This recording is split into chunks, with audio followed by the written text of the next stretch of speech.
भाऊ भाऊ माईक पकड ना, भाऊ भाऊ माईक पकड ना, दादा माईक पकड ना, दादा तिकडे तू उभा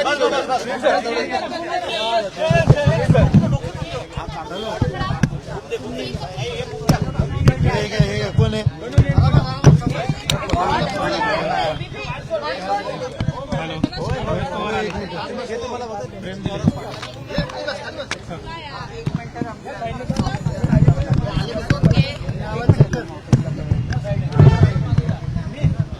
तुमच्या दोघींपैकी एकीने पकडा ना, म्हणजे एकीचा हात फ्री होईल राव. सव्वा तास काय कारण होतं बैठकीत, नेमकी काय चर्चा झाली त्याबद्दल सांगा. काल अमित भाऊंना मी विनंती केली होती की मला राज ठाकरे साहेबांना भेटायचंय, त्यांची मला वेळ मिळू शकते का. लगेचच राज ठाकरे साहेबांनी वेळ दिली, कारण त्यांनी मला विचारलं होतं की काय विषय.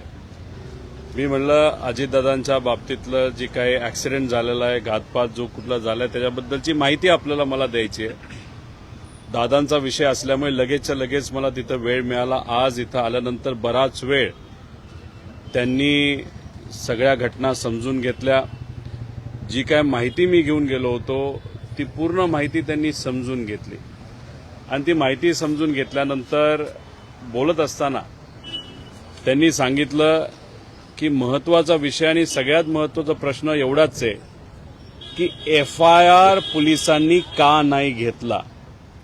त्यांचा अभ्यास चांगला असल्यामुळे त्यांनी मला 2 दाखले दिले सुप्रीम कोर्टाचे, ज्याच्यामध्ये ऍक्सिडेंटल डेथ रिपोर्ट झाला असला तरी FIR घेता येतो, तो नागरिकांचा हक्क आहे. आणि एक दुसरा दाखला ज्याच्यामध्ये काही झालं तरी FIR घ्यावाच लागतो पोलिसांचा, हा दुसरा दाखला त्यांनी तिथं दिला होता. त्यामुळे त्यांनी एकच प्रश्न केला की या महाराष्ट्रामध्ये एका व्यक्तीचा, एका मोठ्या नेत्याचा, महाराष्ट्राच्या देशाचा नागरिकाचा जर FIRच होत नसेल तर ही अतिशय दुर्दैवी गोष्ट आहे. त्या बाबतीत ते काय भूमिका घेतील, कसं घेतील हे आपल्याला येत्या काळामध्ये त्या ठिकाणी कळेलच. पण त्यांनी सांगितलं की दादांना मी ओळखत होतो, जवळून आम्ही काम केलेलं आहे, जेव्हा केव्हा भेटायचो आम्ही तेव्हा बोलायचो. दादा असले काय नाही तर कुणी असलं काय, पण मराठी माणसाला जर न्याय मिळत नसेल तर त्यासाठी जे काय करावं लागेल ते मी आमच्या लेवलला त्या ठिकाणी करू, एवढं त्यांना सांगितल्यानंतर आता विधिमंडळामध्ये तिथं काही आमच्या बैठका आहेत, काही लोकांनी मला वेळ दिलेली, तिथं जाऊन त्यांच्याशी मी चर्चा करणार आहे. कालपर्यंत CIDच्या चौकशीसाठी सगळेच रिपोर्ट्स येण्यासाठी वाट पाहत आहेत. खरं तर पायलट देखील जिवंत असल्याचं सांगितलं जात आहे, कोणत्या तरी देशात असल्याचं देखील म्हटलं जात आहे. नाही बघा, जे कुठले पायलट ते विमान चालवत होते ते जिवंत आहेत असं समजून चालणार नाही. जे आधी पायलट त्यांची नियुक्ती झाली होती त्यांचं नंतर ते कॅन्सल झालं, ते आधीचे पायलट त्या ठिकाणी आहेत, त्यामुळे तो विषय तिथं राहत नाही. त्यामुळे त्या विमानामध्ये जे कोणी 5 जण होते त्याच्यामध्ये दादा होते, त्यानंतर अटेंडंट माळीताई होत्या, जाधव नावाचे जे सिक्युरिटी होते, पाठक नावाच्या को पायलट आणि कपूर नावाचे मेन पायलट, हे 5च्या 5 व्यक्ती दुर्दैवाने आज आपल्यामध्ये तिथं नाही. त्यामुळे कुणी जर सांगत असेल की ही व्यक्ती जिवंत आहे, ती व्यक्ती जिवंत, असं कुठंच काय नाही. ऍक्सिडेंट झाला का घातपात झाला याच्याबद्दलची माहिती आपल्याला त्या ठिकाणी घ्यायची, आणि त्यासाठी आपण सर्वजण प्रयत्न करतोय. एक तर FIR या महाराष्ट्रामध्ये घेतलाच जात नाही, हे खरं तर दुर्दैवी गोष्ट आहे. FIR हा देणं आणि देणं हा आमचा अधिकार आहे, आणि त्यांनी तो घेणं ही त्यांची ड्युटी आहे. आणि महाराष्ट्रामध्ये अशी एक गोष्ट होत असेल तर हे फार चुकीची आहे. आणि आज राज ठाकरे साहेबांना भेटत असताना योगायोग आज मराठी दिवस त्या ठिकाणी आहे, त्यामुळे मराठी माणसासाठी राज ठाकरे साहेब आजपर्यंत लढत आलेले आहेत. आणि मग आज दादांचा मुद्दा घेऊन आपल्या पक्षाच्या माध्यमातून सुद्धा कार्यकर्त्यांच्या मदतीने व आपण स्वतः सुद्धा या विषयाला न्याय मिळाला पाहिजे. इतरही पक्ष, नेते, सामान्य लोक, महाराष्ट्राची जनता दादांना न्याय देण्यासाठी प्रयत्न करतच आहेत, पण तुम्ही सुद्धा पाठिंबा आणि ताकद द्यावी अशी विनंती त्यांनी केली आणि त्यांनी मला सांगितलं विचारायचं कारण नाही, मी नक्कीच दादांबरोबर त्या ठिकाणी असणारे, न्याय कसा मिळेल यासाठी मी प्रयत्न करेन. दाखले त्यांनी दिलेले होते, या दाखल्यांचा उपयोग तुम्ही कशा पद्धतीनं करणार? पुन्हा एकदा एफआयआर साठी तुम्ही पोलीस स्टेशन गाठणार आहे? नाही, एकतर काय आहे की माझ्यावर टीका काही सत्तेतले लोक आणि नेते तिथं करतायत. काल अजितदादा पक्षातले जे काही प्रमुख नेते आहेत त्यांनी सांगितलं की मी इव्हेंट करतोय. बरं, मी इव्हेंट करतोय असं तुम्ही समजा. आता तुम्ही सत्तेत आहात ना, स्टंट करतोय. तुम्ही सत्तेत आहात ना, एफआयआर हा सगळ्यांचा अधिकार आहे. मी विरोधात आहे म्हणून तुम्ही माझा एफआयआर घेऊन देत नाही, नाहीतर घेतला जात नाही. तुम्ही सत्तेत आहात ना, तुम्हाला काय माझ्याबद्दल वाटायचं वाटू द्या. मग सत्तेचा वापर करून तपास काय दिशेनं जातो हे आपण तात्पुरता बाजूला ठेवा. साधा एक एफआयआर करून देण्यासाठी थोडीशी मदत तरी करा. भाषणं नुसती करत चाललेला आहात तुम्ही. इथं आम्ही सर्वजण, महाराष्ट्रातली जनता, सर्व इतर पक्षातले लोक दादांना न्याय कसा मिळतील यासाठी प्रयत्न करतायत आणि हे लोक मात्र भाषणाच्या माध्यमातून राजकीय टिप्पणी त्या ठिकाणी करत असतील. आणि दुर्दैव असं त्या भाषणामध्ये एक तर महाशय असे बोलले की म्हणजे नवीन पर्व त्या ठिकाणी सुरू झाले. अजित पर्व संपणारच नाही, कारण का लोकांच्या मनामध्ये दादांप्रती प्रेम आहे आणि ही घटना घडली त्याबाबतीत शंका आहे. त्यामुळे दादांना न्याय देण्यासाठी त्या नेत्यांना जर प्रयत्न करायचा असेल तर आज ती वेळ आहे. आज एफआयआर घेण्यासाठी कुठेतरी प्रयत्न करा. नाही, एफआयआर का घेतला पाहिजे एक जनतेने सुद्धा समजून घेतलं पाहिजे. एफआयआर मध्ये जे मुद्दे घेतलेले आहेत, ज्यांच्याबद्दलचे आपण एफआयआर करणार आहोत, जेव्हा हा विषय सीआयडीकडे असतो नाहीतर सीबीआयकडे जातो, एफआयआर झाला की त्या एजन्सीला त्या विषयामध्ये इन्व्हेस्टिगेशन करावंच लागतं. त्यामुळे एफआयआर असणं हे महत्वाचं आहे, तो आपला अधिकार आहे. आणि जे मुद्दे आपण घेऊन जातो त्याच्यात जर आपण इन्व्हेस्टिगेशन नाही केलं तर हे क्रिमिनल इन्व्हेस्टिगेशन होणार नाही, फक्त ऍक्सिडेंटचं तिथे इन्व्हेस्टिगेशन होईल. म्हणून ही भूमिका त्या ठिकाणी आम्ही घेतो. रिपोर्ट येण्याची शक्यता आहे. हे बघा, जे मुरली मोहोळ साहेब आहेत ते या देशाचे स्टेट एव्हिएशन मिनिस्टर तिथं आहेत. आता त्यांनी तिथं सांगितलं होतं की 1 महिना होण्यापूर्वी दुर्घटनेला आमचा रिपोर्ट तिथं आला पाहिजे. उद्या 1 महिना पूर्ण होतोय. आता 1 महिना तुमच्या हातामध्ये होता, आता प्रिलिमिनरी रिपोर्ट तुमचा कधी येतोय हे आम्ही बघतोय. आज उद्या येतोय, याच्याची वाट आम्ही बघणार आहोत. मी सोमवारी 11 वाजता मुंबई या शहरामध्ये तिथे एक प्रेस कॉन्फरन्स घेणार आहे. त्या माध्यमातून खरा रिपोर्ट काय असतो, काय पद्धतीने या घटनेमध्ये काय काय गोष्टी घडलेल्या आहेत हे मी तिथे सिद्ध करेल. आणि रिपोर्ट जो आज उद्या येणार आहे तो जर थातूर मातूर दिला, नावापुरता दिला, तर महाराष्ट्राची जनता यांना सोडणार नाही. त्यामुळे थातूर मातूर साधा द्यायचा म्हणून एखादा रिपोर्ट तुम्ही देत असाल तर हे आम्हाला मान्य नाही. देत असताना योग्य पद्धतीचाच रिपोर्ट त्या ठिकाणी दिला गेला पाहिजे अशी आमच्या सगळ्यांची मागणी आहे. तुमच्यावर आरोप होतोय की तुम्हा सगळ्यांवरच म्हणजे शरद पवार पक्षावर की अजितदादांना अग्नी सुद्धा दिला नव्हता, तुम्ही विलिनीकरणाच्या चर्चा सुरू केल्या, सुनेत्रा पवार यांनी शपथ घेतली, तुम्ही त्यांचं अभिनंदन किंवा त्यांना शुभेच्छा कोणीही दिल्या नाही. काल सुद्धा मुद्दाम तुम्ही सगळा स्टंट केला, कारण काल त्यांना राष्ट्रीय अध्यक्ष घोषित केलं जात होतं. एक आपण सगळ्यांनी समजून घेतलं पाहिजे, तिथं कोणाची चर्चा झाली, कशी झाली हे त्यांनी सांगावं ना, नावं सांगा. कुठंच काय तिथं घडलेलं नाही. आम्ही सर्वजण तिथं दुःखात होतो. पवार साहेबांना सुद्धा तिथं शब्द निघत नव्हते, अशी तिथं परिस्थिती होती. तुम्ही जर बघितलं असेल की दुसऱ्या दिवशी कुठेही अडचण होऊ नये, लोकांना अडचण होऊ नये, तिथं कुठंतरी दंगल उसळू नये म्हणून लोकांच्या हितासाठी तिथं पवार साहेबांनी स्टेटमेंट देत असताना पवार साहेब काय कॅमेराकडे बघून स्टेटमेंट दिलेलं नाही, त्यांना वाचावं लागलं. कारण का पवार साहेब इतके भावनिक झाले होते, त्यांना शब्द फुटत नव्हते, म्हणून त्यांना काही गोष्टी लिहून दिल्या, त्या वाचल्या. ही आमची परिस्थिती होती आणि याच्यात तुम्ही आज राजकारण करत आहात. आता तुम्हीच बघून घ्या की गेल्या काही दिवसांमध्ये विलिनीकरण हे शब्द आम्ही जास्त वापरले का त्यांनी जास्त वापरलेत. अजितदादा पक्षाचे जे कोणी चार जे लोक आहेत त्यांनी काय केलंय तर त्यांनी फक्त हे विषयाला जिवंत ठेवलेलं आहे. का? याच्याशिवाय त्यांचं महत्व तिथं दिसत नाही. मला फक्त या नेत्यांना एवढंच सांगायचं, राजकारण तुम्ही करा, आम्ही आमच्या लेवलला करू, पण आता राजकारणाची वेळ नाही. पण तुम्ही तुमच्या पक्षामध्ये आज राष्ट्रीय अध्यक्ष कोण झाले तर सुनेत्रा काकी झालेले आहेत. त्याच्याचबरोबर आज उपमुख्यमंत्री कोण आहेत तर सुनेत्रा काकी आहेत.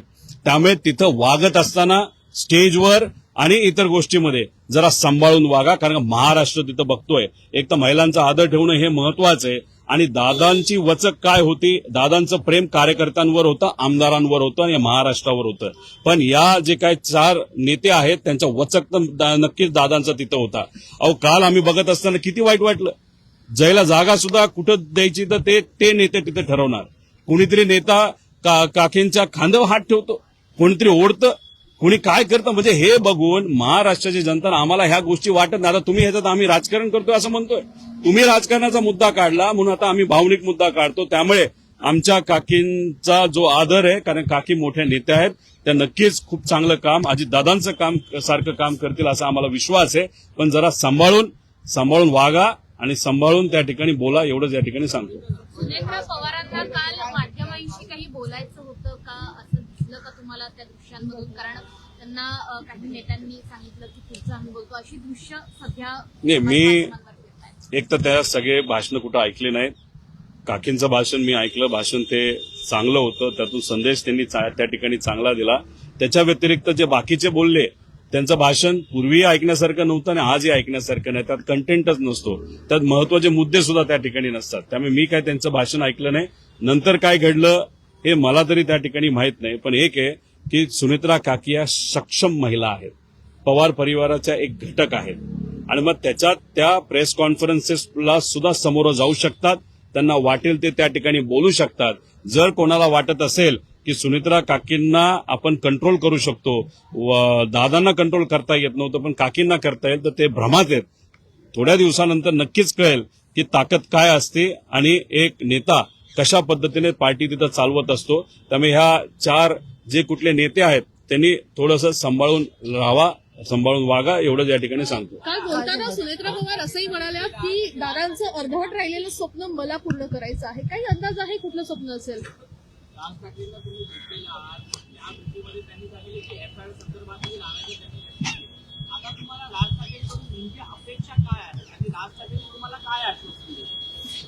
बघा, इथं व्यक्तिगत लेवलला, भावनिक लेवलला मी राज ठाकरे साहेबांना त्या ठिकाणी भेटलेलो आहे.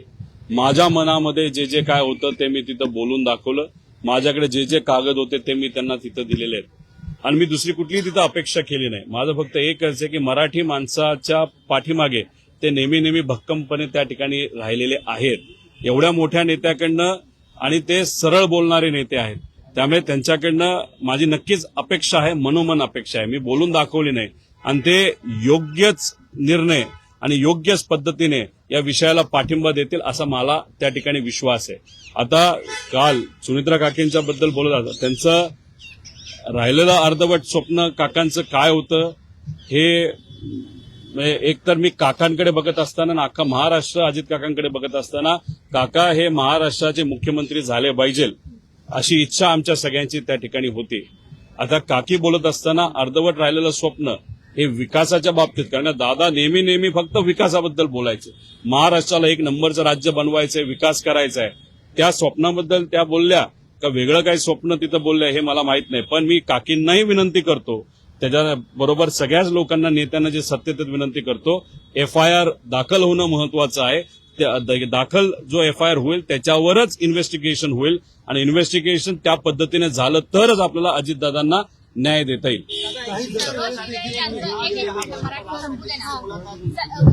सर, समाज माध्यमांवर आणखीन एक व्हिडिओ व्हायरल होतोय, एक फेसबुक व्हायरल होते, काल झाला ऐकायला मिळतंय की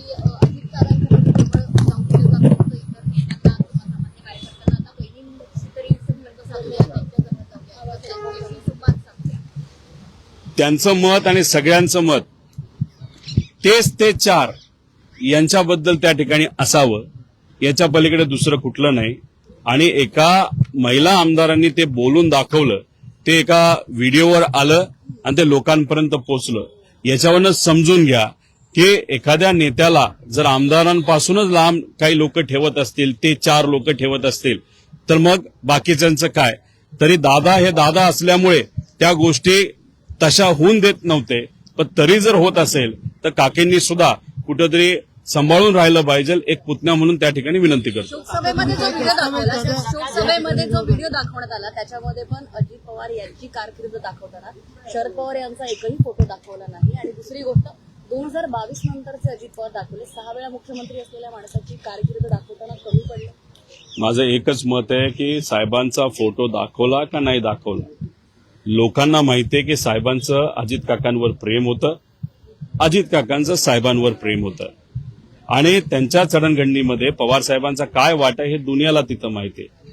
महत्वाचं काय, तो व्हिडिओ बघत असताना आमच्या डोळ्यामध्ये जेव्हा पाणी आलं, पण मनामध्ये एक शंका होती आणि एक कुठंतरी खंत सुद्धा होती की अजितदादांचं काम हे 40 वर्षाचं राजकीय कारकीर्द त्यांची आहे, त्यांचं काम आहे. पण दाखवत असताना जेव्हा कॅश बॉक्सच्या पद्धतीने फक्त 2 वर्षाचाच विषय त्या ठिकाणी दाखवला, पण त्यांचं बाकीचं जे काम आहे जेव्हा 85 सालापासूनचं ते असेल ना तर त्याच्या आधीपासूनचं असेल, जर तुम्हाला कॉपरेटिव्ह मुवमेंट पासून बघायचं असेल, त्या गोष्टी दाखवल्या नाही.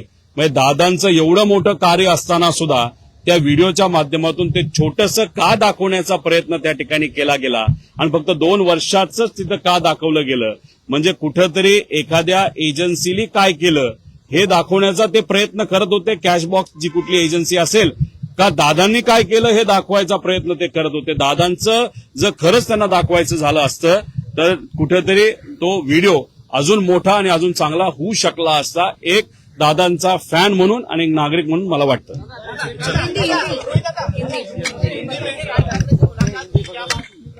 देखो, राज ठाकरे साहब को मैंने वहां पे डॉक्यूमेंट्स दिए हैं, एफआईआर नहीं हो रहा ये मुद्दा उनके सामने वहां पे मैंने प्रस्तुत किया. उसके साथ जो रिसर्च मैंने किया है वो डॉक्यूमेंट, जैसे अलग जो दूसरे बड़े नेता हैं, जैसे राज ठाकरे साहब भी महाराष्ट्र के बड़े नेता हैं, उनको भी उसके बारे में इन्फॉर्मेशन वहां पे मैंने दी है.